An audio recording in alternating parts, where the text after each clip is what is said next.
It was a very British afternoon that welcomed the UK Armed Forces Minister to the Rock to witness the signing of the new Armed Forces Act on board HMS Diamond. The Chief Minister had braved the deluge just minutes earlier with his children, but the weather couldn't dampen the occasion. Colonel Mark Lancaster sat beside the Governor, Lieutenant General Ed Davis, who signed the document on behalf of the Queen in the presence of Gibraltar's Attorney General Michael Llamas. The Act will regulate the presence of the UK Armed Forces in Gibraltar.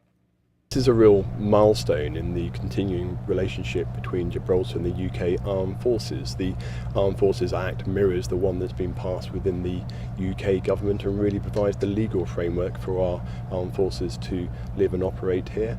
Equally, it really just ensures that the strengthening relationship between the Royal Gibraltar Police and the Service Police continues to strengthen. The Minister stressed the importance of Gibraltar strategically and gave assurances that the UK would always defend its waters. Well, we're very proud of the long relationship, and it remains a key strategic forward-mounting base. Right now, we're here on board HMS Diamond, and over the other side of the water we have HMS Albion, just back from the Middle East. It just is a clear example on any one day how important it is to the UK Armed Forces. On the question of incursions and the possibility that Spain might try to use environmental issues as an excuse, the Minister stressed that that kind of behaviour would not be tolerated. There is a provision within that protocol where we will have the right to refuse access if we think it's being misused. And if they give the excuse that they're there for environmental issues? Well, it's the sort of thing that you can only do once, really, isn't it? I mean, if it's clearly being abused, then permission will not be granted. Well, I like to think that we're always robust when it comes to defence of British Gibraltar territorial waters. The UK Defence Minister, Gavin Williamson, has already earmarked an extra £800 million for the armed forces, with their budget increasing despite Brexit. Let's be absolutely clear, the defence budget next year will be some £37 billion. £37 billion. We're committed to increase defence expenditure by half a percent above inflation each year. That's an awful lot of money.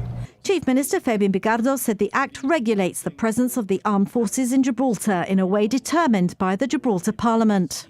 The important thing here is that it's a parliament of 17 elected members of the Parliament of Gibraltar, elected by direct universal suffrage, who are granting these rights. And I think that's an important step forward. OK, well, you said that there was ongoing discussions as to how the Armed Forces Bill would apply to the Royal Gibraltar Regiment. Can you explain what you mean by that?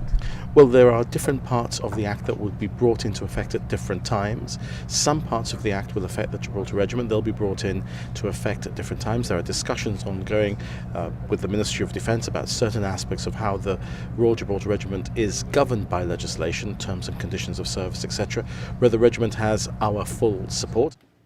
For his part, the Governor said that as Gibraltar's Commander-in-Chief, it was good to see fair, appropriate and effective legislation in place. Although there'll be an opportunity for the Chief Minister and the Minister for Armed Forces to chat over the next 24 hours, neither would reveal what topics might be on the agenda. Can I be a bit nosy and ask you what you might be talking about? For example, improvements to the Navy base? No, you can't. That's a simple answer. Thank you. The historic event took place on board HMS Diamond, which had stopped in Gibraltar on a routine visit, with the crew able to enjoy some downtime before returning to Portsmouth.